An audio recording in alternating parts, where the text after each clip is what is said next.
अस्सलाम वालेकुम नाजरीन। सबसे पहले तो मैं आपका बहुत बहुत शुक्रगुज़ार हूँ जो आपने मेरा पिछला प्रोग्राम पसंद किया, सब्सक्राइब किया, अपने व्यूज़ दिए। और ये जो आज का मौजू है, ये उस मौजू की एक कड़ी है कि लोग बाहर आते क्यों हैं, और जो लोग तरक्की याफ्ता ममालिक से आते हैं या गैर तरक्की याफ्ता ममालिक से आते हैं, तो उनकी सोच में क्या फ़र्क होता है। तो इससे पहले कि मैं तफसील से इस मौजू पे बात करूं, मेरे बच्चों,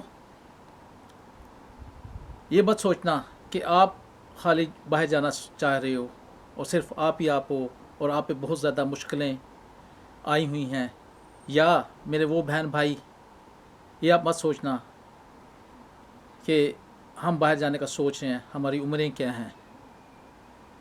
इस मौजू का या इस चैनल का मकसद ही यही है कि किसी तरीके से आपको ये बताया जाए कि आना ना आना, किस तरह आना, और इसमें तवाज़न किस तरह कायम रखना है। तो लिहाजा देखते रहें, सुनते रहें, एक दूसरे से सवाल पता करते रहें, और फिर देखेंगे कि आप खुद फ़ैसला करेंगे कि आपके लिए क्या बेहतर है, और अगर आपने आना है तो क्या कुछ करके आना है।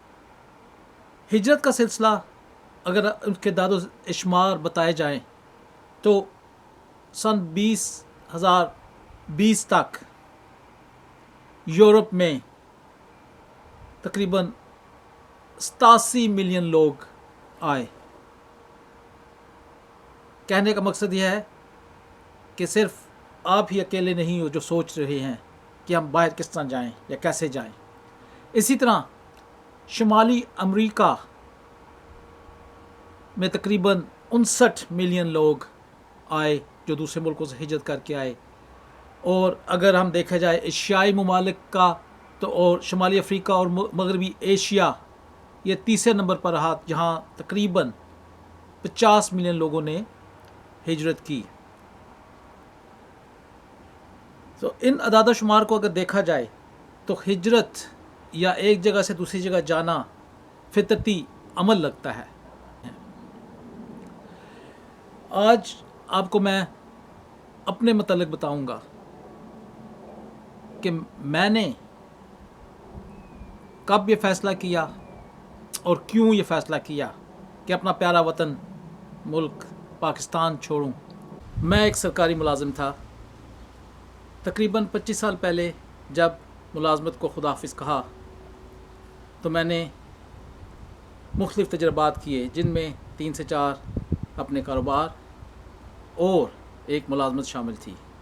लेकिन नतीजा वही हुआ कि अब तो बढ़ गया। जब बिल्कुल हाथ तंग हो गया तो फिर कुछ और नज़र नहीं आया। मेरे भाई ने एक दिन बताया कि भाईजान एक बात करूं। मैं कहा जी फरमाएं। तो वो छोटे भाई ने कहा भाईजान आप बाहर क्यों नहीं चले जाते। मैंने कहा बाहर? मैंने उसकी तरफ देखा, मैं कहा बाहर जाके मैं क्या करूँगा। तो भाई ने फरमाया कि जी अभी तो आपके डॉक्यूमेंट्स, आपके कागजात इस तरह के हैं कि आपको किसी भी मुल्क का वीज़ा मिल जाएगा, लेकिन अगर आप अगले 2 3 4 साल नहीं गए तो श्रीलंका जैसा मुल्क भी आपको वीज़ा नहीं देगा। पता नहीं क्या सोच आई कि डेनमार्क, जहाँ मेरा दूसरा भाई था, उसके लिए मैंने कहा चलो वीज़ा अप्लाई करते हैं। लेकिन जब उसका वीज़ा अप्लाई करने की कोशिश की, बजाय अपनी काबिलियत पे, अपने डॉक्यूमेंट्स पे बेस करते हुए किसी से बात की कि ठीक है जाके बाकी डॉक्यूमेंट आप देंगे, लेकिन 25,000 रुपया भी आप हमें देंगे। वो मेरी बेवकूफ़ी थी। मोटरसाइकिल बेच के वो 25,000 दिए। खैर डेनमार्क का वीज़ा लगा। लेकिन जब डेनमार्क का वीज़ा लगा तो मैंने कहा कि यूके का क्यों ना ट्राई किया जाए साथ। और जब यूके का वीज़ा मैंने ट्राई किया तो अल्लाह का शुक्र है कि मेरे अपने ही डॉक्यूमेंट्स पे 2 साल का पहली ही दफ़ा में वीज़ा लग गया। तो ये था मेरा वो सफ़र कि जब मैंने कब सोचा, कैसे सोचा कि मैं अपना मुल्क छोड़ूंगा। मेरे साथ रहिएगा। आपको अगले हिस्से में मैं ये बताऊंगा कि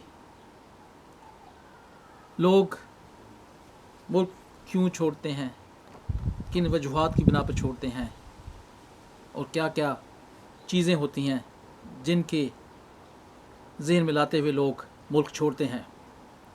اگلے حصے میں آپ کو وہ بھی بتاؤں گا کہ جو لوگ یہاں آئے ہوئے ہیں ان کے کیا حالات ہیں، اور ان کا انٹرویو بھی آپ کو میں بتاؤں گا۔